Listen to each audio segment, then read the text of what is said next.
વહેલા જાગવામાં કઈ રસ હતો નહીં, પણ તમારા લીધે જાગવું પડે છે, કારણ કે બ્લોગ કોણ બનાવશે નકર? क्या बात है सर, क्या बात है सर, क्या बात, ये बात है। સંતૂરનો હાબુ 3 વાર મોઢે દઈ દીધો છે ને થાવા માંડ્યો છે. હવે હું તૈયાર. ઠંડીનું પ્રમાણ વધારે છે એટલે કે ધોળો થવા માટે મેં સોપડી દીધું છે ક્રીમ. ફિલ્ટર નો લગાવવું પડે એ માટે સોપડી દીધું છે પોન્સ પાવડર.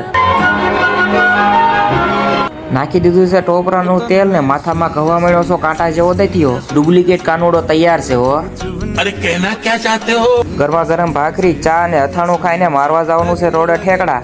પાડા જેટલું ખાઈને હું થઈ ગયો રસ્તે હાલતો. ફ્રીમાં ગાડી મળી જાય તો સારું છે. હવે 18 કરોડ રૂપિયાની ટિકિટ લઈને મારે બેસવું પડ્યું બસમાં ને પૂરા પૈસા લઈ ગયા બસ વાળા. પહોંચી ગયો બોટાદ ને બોટાદની શેરીમાં ઠેકડા મારતો થયો હાલતો. સીધો જ પહોંચી ગયો બોટાદ સ્ટેશન. આજ ટિકિટ લેવાની થતી નથી. 1 બેન 3.5 હો.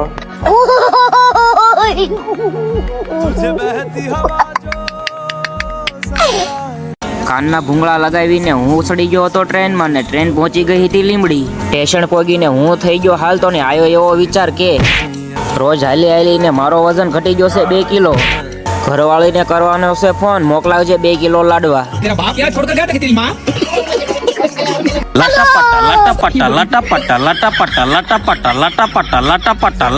વજન તો ઘટતા ઘટશે નહીં ને હું કાળો પડી ગયો તો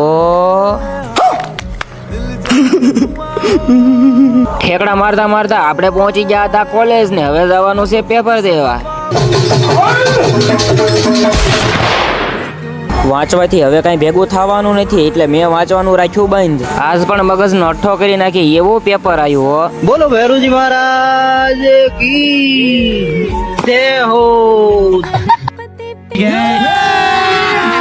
अभी मजा आएगा ना भिड़ो. પુષ્પરાજ એનો મોડિફાઈડ કરેલો ખટારો અહીંયા જ ભૂલીને વહી ગયો છે.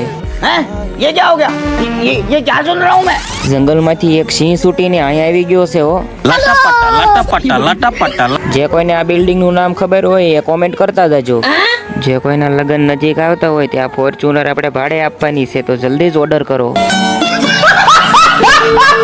ગપ્પા મારતા મારતા અમે તો પહોંચી ગયા સ્ટેશને. ટ્રેન વાળાએ તો હોય એટલો લેવર દઈને અમને પહોંચાડી દીધા બોટાદ સ્ટેશન. તમારી જાતના સાલા ખદડાવ, તમારામાં દમ હોય તો હાથી સાથી મોરે મોરો મારી દો, ખબર પડે.